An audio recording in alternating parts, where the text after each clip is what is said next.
नमस्ते क्लास। मेरा नाम है राजीव कुमार। कैसे हैं आप सभी? आशा करता हूँ स्वस्थ होंगे, खुश होंगे। आप सभी का नमस्ते क्लास डिजिटल इंस्टीट्यूट चैनल पर फिर से बहुत बहुत स्वागत है। पिछली वीडियो में हमने फॉर्मूला वार पढ़ा था। उम्मीद करता हूँ आप सभी ने वह वीडियो जरूर देखी होगी, और अगर आपने वह वीडियो नहीं देखी तो मैं उसका वीडियो डिस्क्रिप्शन पे दे दूंगा। आज जो हम न्यू चैप्टर करेंगे वह है चैप्टर 8 स्टेटस बार। इसमें जो हमारे टॉपिक रहेंगे वह होंगे what is status bar, types of status, customize status bar. तो टॉपिक 1 है हमारा what is status bar. Excel screen के सबसे नीचे एक बार लाइन दी होती है, उसे ही स्टेटस बार कहते हैं। स्टेटस बार स्प्रेडशीट में रखे डेटा का स्टेटस बताता है।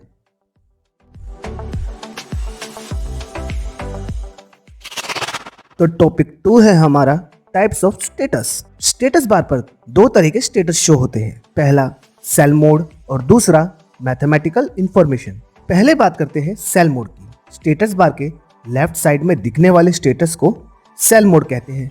सेल मोड में 3 तरह के स्टेटस होते हैं, पहला रेडी, दूसरा एंटर, तीसरा एडिट।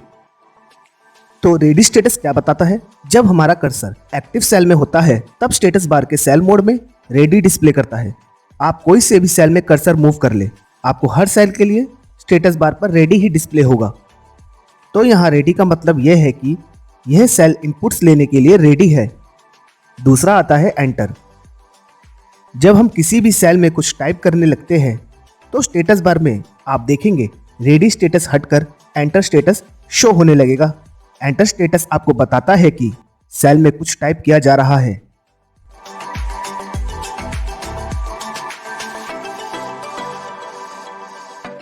और आखिरी है एडिट।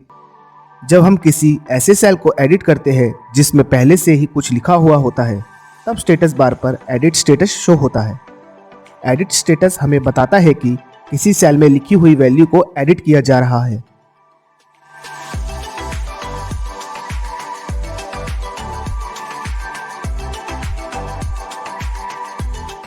सेल मोड के अलावा स्टेटस बार पर राइट साइड में मैथमेटिकल स्टेटस भी डिस्प्ले होता है। जैसे हम वर्कशीट में कुछ नंबर टाइप करते हैं, अभी नंबर्स को सेलेक्ट करते हैं तो स्टेटस बार पर हमें सेलेक्ट करे नंबर्स की कुछ इंफॉर्मेशन शो होगी, जैसे एवरेज, काउंट, सम। स्टेटस बार सेलेक्ट किए नंबर को काउंट करके बता रहा है कि आपने 5 नंबर सेलेक्ट किए हैं जिनको ऐड करके इतना सम आ रहा है और इतना आपका एवरेज बन रहा है। तो बिना किसी फंक्शन लगाए भी हम अपनी वैल्यू को सेलेक्ट करके उसका total, average, maximum, minimum status bar जान सकते हैं। एक मिनट दोस्तों, मैंने कहा मैक्सिमम मिनिमम, मगर यहाँ तो मैक्सिमम मिनिमम स्टेटस बार पर शो ही नहीं हो रहा है। तो दोस्तों स्टेटस बार हमें एक ऑप्शन देता है कस्टमाइज स्टेटस बार। कस्टमाइज की मदद से हम स्टेटस बार पर मोर ऑप्शंस ऐड करके डिस्प्ले कर सकते हैं। स्टेटस बार को कस्टमाइज करने के लिए हमें स्टेटस बार पर राइट क्लिक करना है। यहाँ पर आप देखेंगे राइट क्लिक करके एक लिस्ट ओपन हो गई। यहाँ पर जितने भी ऑप्शन दिए हैं आप सब स्टेटस बार पर डिस्प्ले कर सकते हैं। उसके लिए हमें माउस से ऑप्शन पर क्लिक करना है। जैसे हम मैक्स फंक्शन स्टेटस बार पर डिस्प्ले कराना चाहते हैं तो जैसे ही हम स्टेटस बार पर राइट क्लिक करेंगे यहाँ पर आप मैक्स करके एक ऑप्शन देखेंगे। हमें बस यहाँ मैक्स पर क्लिक कर देना है। क्लिक करके मैक्स फंक्शन हमारा स्टेटस बार पर डिस्प्ले होने लगेगा। ऐड करे फंक्शन को देखने के लिए हम दोबारा से अपने नंबर्स को सेलेक्ट करेंगे और अब स्टेटस बार पर चेक करें, मैक्स फंक्शन भी आपको डिस्प्ले हो रहा है। बाकी और भी ऑप्शन को ऐड करने के लिए हम स्टेटस बार पर राइट क्लिक करेंगे और लिस्ट में उस ऑप्शन पर क्लिक कर देंगे। तो ये था हमारा स्टेटस बार। आज हम सीखेंगे चैप्टर 9 जो कि है page view and zoom option on status bar. इसमें जो हम टॉपिक्स करेंगे वह है types of view on status bar and zoom percentage, zoom slider. तो टॉपिक 1 है हमारा types of view on status bar. Status bar पर बाय डिफॉल्ट व्यू ऑप्शन दिए होते हैं। इस ऑप्शन की मदद से हम वर्कशीट का व्यू चेंज कर सकते हैं। व्यू ऑप्शन में 3 तरह के व्यू होते हैं, पहला नॉर्मल व्यू, दूसरा पेज लेआउट व्यू और तीसरा पेज ब्रेक प्रीव्यू। तो देखते हैं पहला पेज व्यू जो कि है नॉर्मल पेज व्यू। जब हम न्यू वर्कबुक ओपन करते हैं तब जो पेज हमारा डिस्प्ले रहता है उसे नॉर्मल व्यू कहते हैं। जैसे कि आप देख सकते हैं हमने न्यू एक्सेल की फाइल ओपन करी है। इसमें शीट पर आप देखेंगे शीट पर सभी सेल्स डिस्प्ले हो रहे हैं। अगर हम नॉर्मल पेज व्यू में कोई डाटा टाइप करते हैं तो हम इसमें यह मालूम नहीं कर सकते हैं कि एक पेज का एंड कॉलम एंड रो कौन सा है। एंड कॉलम एंड रो से यह मतलब है कि एक पेज पर डाटा प्रिंट हो जाए तो उसके लिए हमें कौन सी कॉलम या कौन सी रो तक डाटा टाइप करना है। जैसे मैं यहाँ ए कॉलम से एल कॉलम तक नंबर्स लिखता हूँ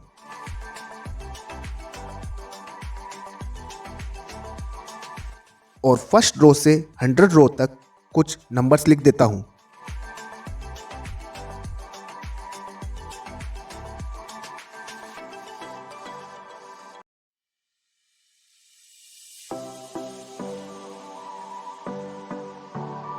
तो जैसे ही हम कंट्रोल पी करेंगे तो आप देखेंगे हमारा सारा डाटा एक पेज पर नहीं शो हो रहा है। वो इसलिए क्योंकि नॉर्मल पेज व्यू हमें कॉलम एंड रो एंड नहीं बताता, तो इसलिए हम डाटा एडजस्ट किए बिना ही टाइप करते रहते हैं।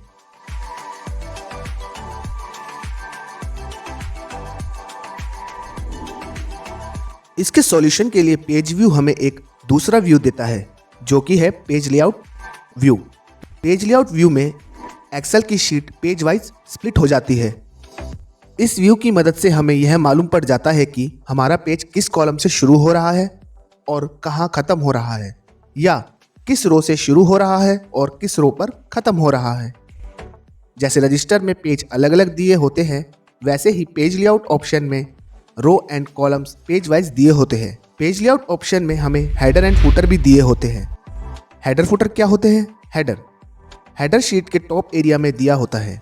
जब हम हेडर में कुछ इनपुट्स टाइप करते हैं तब वह इनपुट्स हमें उस शीट के हर पेज पर शो होने लगते हैं। ऐसे ही फुटर शीट के बॉटम में दिया होता है, तो जब भी हम फुटर के अंदर कुछ टाइप करते हैं तो वह इनपुट्स हमें उस शीट के हर पेज पर शो होने लगेगा। जैसे मैं स्टेटस बार पर दिए इस सेकंड ऑप्शन को क्लिक कर देता हूं, आप देखेंगे शीट का व्यू चेंज हो चुका है।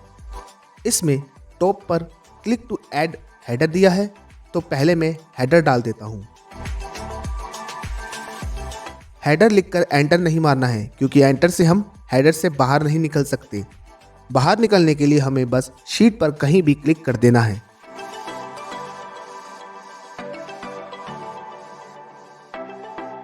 और आप देखेंगे हेडर पर लिखा हुआ इनपुट हर पेज पर शो हो रहा है। फिर हम देखते हैं कॉलम। पेज लेआउट व्यू हमें दिखा रहा है कि आपके लिखे हुए नंबर्स आधे इस पेज पर है और आधे दूसरे पेज पर। और जब हम रो चेक करते हैं तो उसमें भी आप देख सकते हैं कि रो में लिखे नंबर भी आधे इस पेज पर है और आधे दूसरे पेज पर।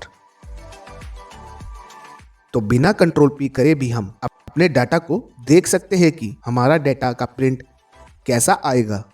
यहीं से हमें पता लग रहा है कि एक पेज पर कितना डाटा आएगा और दूसरे पेज पर कितना डाटा आएगा। फिर इसी पेज व्यू में आप लास्ट में देखेंगे क्लिक टू ऐड फुटर, जिसकी हमने थोड़ी देर पहले बात भी की थी। तो जैसे ही मैं इस फुटर में कुछ लिख कर शीट पर क्लिक करता हूं,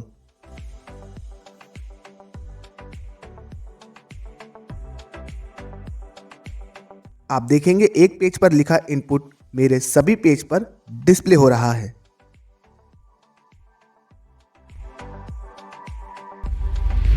अब बात करते हैं स्टेटस बार पर दिए लास्ट व्यू की, जो कि है page break preview. Page break preview option हमें ब्लू डॉटेड लाइन शो करके बताता है कि प्रिंट लेते वक्त आपका वन पेज कितना होगा और कितना डाटा उस पर आएगा। अब आप सोचेंगे कि पेज लेआउट ऑप्शन भी तो हमें यही चीज़ बता रहा था कि एक पेज पर कितना डाटा आएगा, फिर दोनों में डिफरेंस क्या है? तो दोस्तों, पेज लेआउट व्यू हमें बता रहा था कि डाटा एक पेज पर कितना आना है, मगर यदि हम आगे लिखा डाटा भी फर्स्ट ही पेज पर लाना चाहते हो तो पेज लेआउट ऑप्शन में हम डाटा को फर्स्ट पेज में नहीं ला सकते। मगर बात करें पेज ब्रेक प्रीव्यू की, तो इसमें हम ब्लू डॉटेड लाइन को पकड़कर अपने अकॉर्डिंग एडजस्ट करके दूसरे पेज पर आ रहे डाटा को भी पहले पेज में ला सकते हैं, ताकि प्रिंट करते वक्त डाटा हमारा सिंगल पेज में आ सके। तो ये थे हमारे तीनों page view option.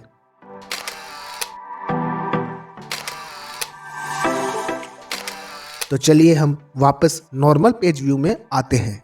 Page break preview से नॉर्मल पेज में जब हम आते हैं तो आप शीट पर देखें एक डॉटेड लाइन आ रही है। अगर हम यह डॉटेड लाइन हाइड करना चाहते हैं तो एक्सेल ऑप्शन में जाकर कुछ सेटिंग्स करके हाइड कर सकते हैं। डॉटेड लाइन को हाइड करने के लिए सबसे पहले फाइल पर क्लिक करेंगे, फिर यहाँ पर ऑप्शन पर क्लिक कर देंगे। क्लिक करते ही एक डायलॉग बॉक्स ओपन होगा। इस डायलॉग बॉक्स में हम एडवांस पर क्लिक करेंगे। यहाँ स्क्रॉल करते हुए display option for this worksheet group पर दिए शो पेज ब्रेक पर अनचेक कर देंगे और उसके बाद ओके प्रेस कर देंगे। ओके करके वर्कशीट पर आप देखेंगे डॉटेड लाइन हमारी हाइड हो चुकी है।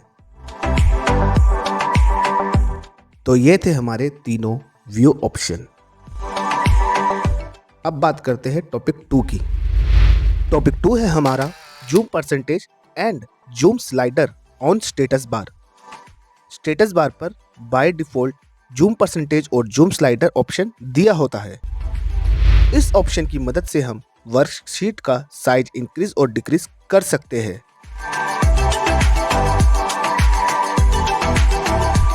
और मालूम रख सकते हैं कि हमारी शीट का साइज कितना परसेंट है। अगर बाय डिफॉल्ट स्टेटस बार पर जूम ऑप्शन डिस्प्ले ना हो रहा हो तो हम कस्टमाइज करके जूम ऑप्शन को ऐड कर सकते हैं। अगर आपको कस्टमाइज करना ना आता हो तो आप पिछली क्लास में जाकर कस्टमाइज करना सीख सकते हैं। आज के लिए इतना ही। मिलते हैं नेक्स्ट क्लास में न्यू टॉपिक के साथ। तब तक के लिए जुड़े रहिए नमस्ते क्लास के साथ। नमस्ते नमस्ते क्लास।